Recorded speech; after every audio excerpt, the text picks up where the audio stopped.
तो अब हम लोग बात करेंगे जावास्क्रिप्ट में ऑपरेटर्स क्या होता है और कैसे उसको यूज करते हैं। तो देखो, अभी मैंने बताया था आपको कि जो इक्वल टू है उससे हम लोग क्या करते हैं, असाइन करते हैं। असाइन करते हैं का मतलब कि हम बताते हैं कि अब से इसका वैल्यू ये है। जैसे फॉर एग्जांपल यहाँ पे हमने एक वेरिएबल बनाया एक्स, तो हम लोग वेरिएबल का वैल्यू इक्वल टू से ये बता सकते हैं कि कितना होगा।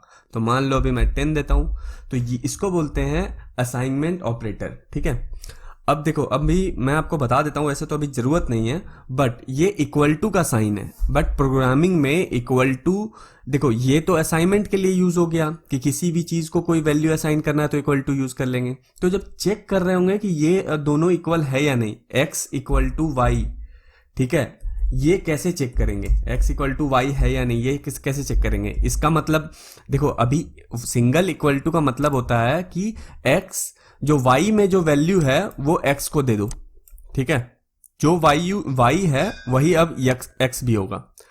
तो देखो, जब हमें चेक करना होता है कि x इक्वल टू वाई है या नहीं, तो हम लोग डबल इक्वल टू लगाते हैं। ठीक है, तो इस पे मैं आऊंगा बाद में, अभी बस मैं आपको बता दे रहा हूं कि सिंगल इक्वल टू का मतलब है असाइनमेंट। जैसे ही आपने ऐसे किया, इसका मतलब हो गया कि जो y में है, जैसे देखो मान लो कि लेट y इक्वल टू 3, ठीक है, और आपने ऐसे लिख दिया है x इक्वल टू वाई, तो अब बताओ x क्या होगा, अब x हो जाएगा 3। क्यों, पहले हमने x को 10 रखा, फिर y को 3 किया, और बाद में कह रहे हैं कि x जो है, जो y में जो वैल्यू है वो x को दे दो। ठीक है, अब देखो, अगर मैं इसको रिफ्रेश करता हूं तो अब क्या आएगा, यहां पे आ रहा है 3। समझ गए असाइनमेंट ऑपरेटर का मतलब क्या होता है। और सिंगल इक्वल टू का मतलब होता है असाइन करना। ठीक है, अगर हमें चेक करना होता तो हम डबल इक्वल टू लगाते, तो उस पर मैं अब बाद में आऊंगा। अब बात करते हैं कि एडिशन। ठीक है, तो पहली चीज एडिशन में देखो, एडिशन तो आपको पता होता है कि नॉर्मल से चीज है एडिशन। तो मैं एक काम करता हूं, इसको ऊपर ले लेते हैं यहां पे। ठीक है, एक और हम लोग बनाते हैं लेट z। ठीक है, और यहां पे अब लिखते हैं z equal to x plus y. Simple. तो ये है एडिशन ऑपरेटर। तो इस तरीके से हम लोग प्रोग्राम में ऐड करते हैं।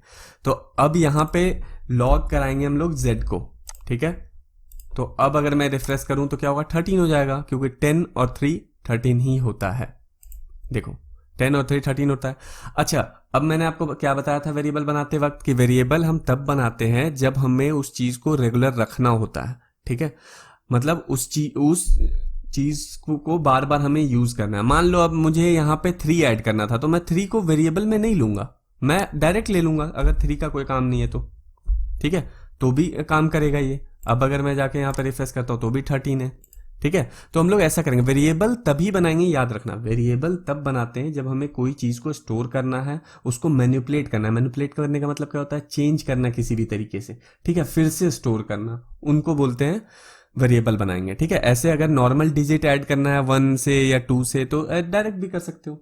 अब उसी तरीके से हम लोग यहाँ पे क्या कर सकते हैं, माइनस भी कर सकते हैं, और माइनस कर सकते हैं, मल्टीप्लाई कर सकते हैं। मल्टीप्लाई करने के लिए क्या करते हैं हम लोग, ये जो स्टार होता है ना, मल्टीप्लाई 8 के ऊपर जो होता है, शिफ्ट दबाकर अगर 8 दबाओगे तो ये जो स्टार होता है, ये इसमें मल्टीप्लीकेशन का रोल निभाता है प्रोग्रामिंग में।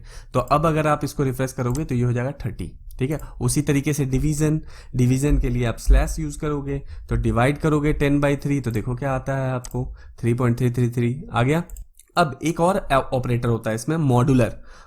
उसमें आप यहाँ पे परसेंटेज का साइन देते हो। तो इससे क्या होता है ना, मॉड्यूलर का मतलब क्या होता है, रिमाइंडर पता करना। अब सोचो यहाँ पे रिमाइंडर क्या होगा, x इक्वल टू 10 है, 10 डिवाइड बाई 3, रिमाइंडर कितना हुआ, 1। अब देखो, रिमाइंडर प्रोग्रामिंग में ऐसे निकालते हैं। अब यहाँ क्या आ गया, 1।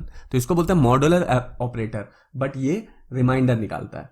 ठीक है, अब अच्छा एक चीज और, अब मान लो कि मैं यहाँ पे लिख रहा हूं z इक्वल टू x, या मैं अब x को ही चेंज कर रहा हूं। ठीक है, अब मैं लिखना चाहता हूं x equal to x plus 3, मतलब अभी जितना था, या 2 कर दो, चलो इसको 2 करते हैं। x equal to x plus 2, मतलब इसका कहने का मतलब क्या हुआ कि x में अभी कितना है, 10 है, 10 प्लस 2 करके और उसको x में फिर से स्टोर कर दो। ठीक है, तो अब देखो क्या होगा, मैं यहाँ पे z के जगह x को स्टोर करता हूं, तो अब क्या होगा, अब आएगा 12। अब मैं यहाँ पे रिफ्रेश करता हूं, अब आ रहा है 12, तो x का वैल्यू क्या हो गया, 12 हो गया। अब इसी चीज को अगर मैं चाहूं तो पता है कैसे लिख सकता हूं, जहां पे इस तरीके का होता है ना x equal to x plus something, तो हम लोग डायरेक्ट इसको ऐसे लिख सकते हैं x प्लस इक्वल टू 2, ठीक है, ऐसे लिख देंगे, ठीक है। अब देखो अब भी हमारे पास क्या आएगा, x 12 आएगा, ये एरर नहीं है। तो प्रोग्रामिंग में ये शॉर्टकट है, अगर आपको नहीं लेना है शॉर्टकट तो मत लो, आप वहां पे फिर डायरेक्ट जाके ऐसे इसका मतलब मैं लिख देता हूं, आपको याद हो जाएगा, x equal to x plus 2, ठीक है। तो ये इसका शॉर्टकट है, x equal to x plus 2 का, ठीक है। अब जरूरी नहीं है कि 2, यहां पे कोई वेरिएबल भी हो सकता था, x equal to x plus y होता तो भी हम लोग ऐसे लिख सकते थे, x plus equal to y, ठीक है। तो उसका मतलब भी सेम है, और यही सेम चीज माइनस के साथ भी होगा, डिवाइड के साथ भी होगा, मल्टीप्लाई के साथ भी होगा, मॉड्यूलर के साथ भी होगा, बस यहाँ पे जो प्लस है वो चेंज होता चला जाएगा, ठीक है। तो आप जान लो ये दोनों बिल्कुल सेम है, ये जो दो चीजें हैं वो बिल्कुल सेम है, सेम एज दिस। अब देखो सेम एज ये देखो मैंने कमेंट कर दिया, ये दोनों चीजें बिल्कुल सेम है, ये दो line x equal to x plus y, यहाँ x plus equal to y. अब यहाँ प्लस को चेंज करके आप माइनस भी लगा सकते हो, मल्टीप्लाई भी लगा सकते हो, डिवाइड भी लगा सकते हो, और मॉड्यूलर भी लगा सकते हो। अब बात करते हैं पावर का, जैसे हम लोग लिखते हैं ना 5 टू द पावर 2, तो वो कैसे यहाँ लिखेंगे, 5 टू द पावर 2 क्या होता है, 25, ठीक है, मतलब 5 इंटू 5 25, और 5 टू द पावर 3 क्या होता है, 125। अब उसको कैसे करेंगे, चलो देखते हैं अभी। तो x को हम लोग कर देते हैं यहाँ पे फटाफट 5, और अब हम लोग करते हैं पावर, देखते हैं कैसे होता है। तो मान लो करते हैं z equal to x to the power 2 रखना है, ठीक है। तो पावर का साइन क्या होता है, double multiply, double time star. अब क्या हो गया, x टू द पावर 2 हो गया, तो z क्या है, अब z हो जाएगा 25। देखो मैं यहाँ पे रिफ्रेश करता हूँ 25, अगर मैं इसका पावर एक और इंक्रीज कर देता हूँ 3, तो क्या हो जाएगा 125। तो अब देखो मैं रिफ्रेश करता हूँ इसको 125, तो समझ गया पावर। अच्छा अब ये सब तो हो गया, अब एक काम और करते हैं, पहले हम लोग लिखते हैं लेट x इक्वल टू 2 या 5 करते हैं, लेट x इक्वल टू 5 और लेट y इक्वल टू, यहां पे मैं सिंगल कोट में 5 रखता हूं। अब सिंगल कोट लगाते ही आपको क्या पता चल गया कि ये 5 अब डिजिट नहीं रहा, ये अब स्ट्रिंग बन चुका है, ठीक है। तो अब क्या इसको x प्लस वाई कर सकते हैं। अब देखो, अब अगर मान लो मैं यहाँ पे z नहीं रखना चाहता, मैं यहाँ पे डायरेक्ट लिखना चाहता हूँ x प्लस वाई, तो वो भी कर सकते हैं, x प्लस वाई।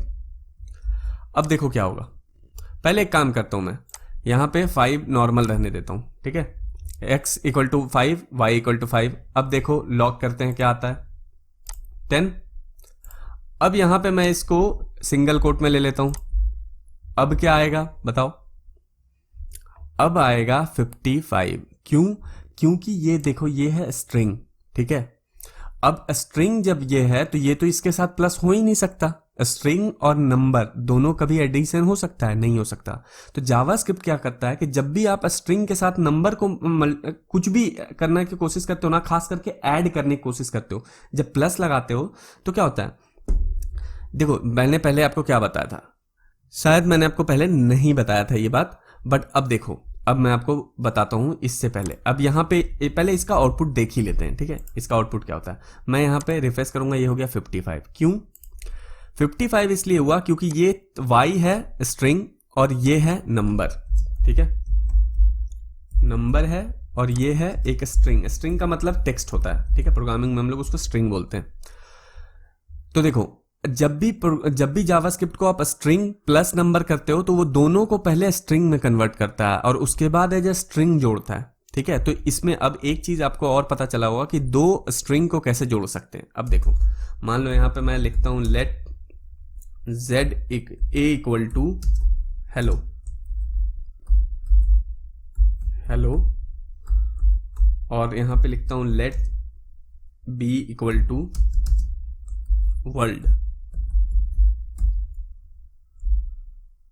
अब देखो क्या होगा, अब मैं अगर यहां पे a प्लस बी करता हूं तो क्या होगा, a प्लस बी, ये दोनों चीजें जुड़ जाएंगी आपस में, हेलो और वर्ल्ड दोनों जुड़ जाएगा।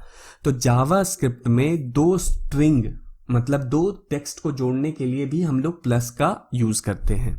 ठीक है, तो देखो अब यहां देखो क्या होगा, ये आ जाएगा हेलो वर्ल्ड, आ गया हेलो वर्ल्ड, बट इसके बीच में स्पेस नहीं था, तो स्पेस देना है आपको। तो क्या करना है, यहां पे एक और प्लस लगाना है और बीच में इन दोनों प्लस के बीच में दो वो लेना है, कोट लेना है और उसके बीच में एक स्पेस दे देना है। कोट का मतलब क्या हुआ, स्ट्रिंग हो गया।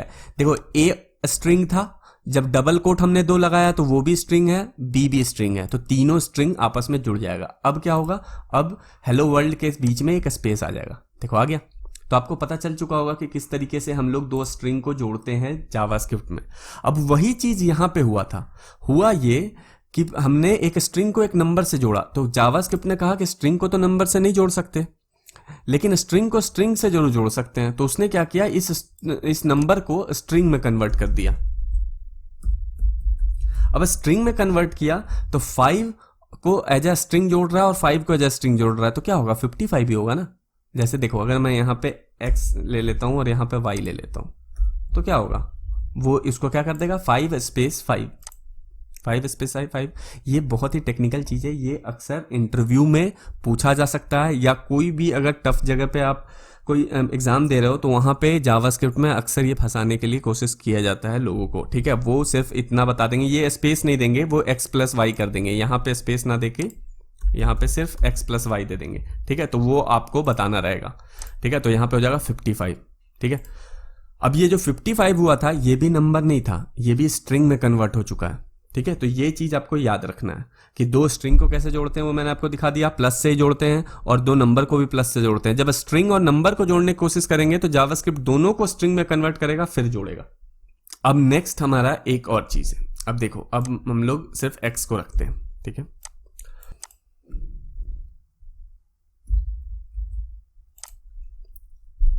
अच्छा तो अब देखो, अब मैं यहां पे आपसे कहूं कि x को एक डिजिट बढ़ा दो तो आप क्या करोगे, आप लिखोगे कुछ इस तरीके से, x equal to x plus 1।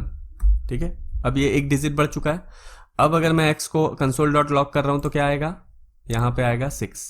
देखो 6 आ रहा है। अब यही सेम चीज को हम लोग इस तरीके से भी लिख सकते हैं, x प्लस प्लस। सिर्फ इतना लिखने का मतलब है कि उसने x का एक डिजिट बढ़ा दिया है। ठीक है, देखो मैं इस वाले लाइन को कमेंट कर देता हूं, सेव कर दिया फाइल को। अब फिर से रिफ्रेश अगर मैं करूंगा तो भी 6 रहेगा, 6 है। अगर मैं इस लाइन को एक बार और रिपीट कर देता हूं तो इसका मतलब क्या है, एक डिजिट और बढ़ा दिया, तो अब क्या हो गया, 7 हो गया। अब देखो अगर मैं रिफ्रेश करता हूं क्या होगा, 7 हो गया। अब देखो यहां पे प्लस प्लस के जगह अगर मैं माइनस माइनस लिख दूं तो क्या होता है कि वो एक डिजिट माइनस करके स्टोर कर देगा। देखो सिर्फ माइनस ही नहीं कर रहा है, स्टोर भी कर रहा है। ठीक है, यहां वाला काम बिल्कुल कर रहा है। तो अभी जब हम प्लस कर रहे थे तो बढ़ा रहा था, माइनस माइनस लिखेंगे तो क्या होगा, घटाएगा। अब 5 में से 3 2 बार एक एक घटा दिया तो क्या बचेगा, 3 ही बचेगा ना, ये देखो। ठीक है, तो ये होता है शॉर्टकट, प्लस प्लस ऑपरेटर और माइनस माइनस ऑपरेटर। तो आपको याद रखना है कि जब भी किसी चीज में एक बढ़ाना है तो आप x प्लस प्लस कर सकते हो, उस वेरिएबल के आगे प्लस प्लस लगा सकते हो, और उस या घटाना है तो उस वेरिएबल के आगे माइनस माइनस लगा सकते हो। वो क्या करेगा, एक घटा के या बढ़ा के स्टोर कर देगा वापस से उसमें, आपको इक्वल टू लगाने का जरूरत ही नहीं है। अच्छा, अब एक लास्ट चीज ऑपरेटर में। ठीक है, अब देखो, अब मैं यहां पे आपको बोलता हूं कि z equal to let z equal to x plus 5 divide by 5। Divide कैसे करते हैं इसमें, ऐसे डिवाइड बाई 5। अब बताओ आंसर क्या होने वाला है इसका। अब अगर मैं यहां पे z को आउटपुट करूं तो आंसर क्या होगा, देखो आंसर होगा 5 डिवाइड बाई 5, 1 प्लस 5, 6। देखो मैं यहां रिफ्रेश करता हूं, ये 6 हो गया। ये बिल्कुल देखो, ये जो प्रोग्रामिंग में मैथ जो है वो भी बिल्कुल उसी तरीके से काम करता है जिस तरीके से हम लोग रियल वर्ल्ड में काम करते हैं। बॉड मास रूल, पहले वो ब्रैकेट को सॉल्व करता है, उसके बाद डिवाइड को करता है, उसके बाद एडिशन करता है, उसके बाद फिर सब्ट्रैक्शन वगैरह करता है। ठीक है, तो जो बॉड मास रूल हमारा था वही काम करता है इसमें भी। अगर मैं चाहता हूं कि पहले प्लस करें तो मुझे क्या करना पड़ेगा, एक ब्रैकेट में लेना पड़ेगा उसको। ये देखो ब्रैकेट में लिया। अब क्या करेगा, 5 + 5 डिवाइड बाई 5, मतलब 10 डिवाइड बाई 5 इक्वल टू 2। देखो 2 आ गया। तो आपको समझ में आ गया होगा कि क्या मैं बताना चाह रहा था। जिस तरीके से रियल वर्ल्ड में हम लोग प्लस माइनस करते हैं या मल्टीप्लिकेशन डिवीजन करते हैं, उसी तरीके से इसमें भी करेंगे, ठीक है। और अगर वो रूल कहीं पे हटाना है तो हम लोग मैथ में भी क्या करते थे, ब्रैकेट लगाते थे। यहाँ पे भी हमें क्या करना है, ब्रैकेट लगाना है। तो दोस्तों अगर आपको ये वीडियो पसंद आया तो वीडियो को लाइक कर दो और चैनल को सब्सक्राइब कर लो, ताकि आपको चैनल को दोबारा ढूंढना ना पड़े और जब भी मैं कोई ऐसा कंटेंट बनाऊं तो वो आप तक पहुंच सके।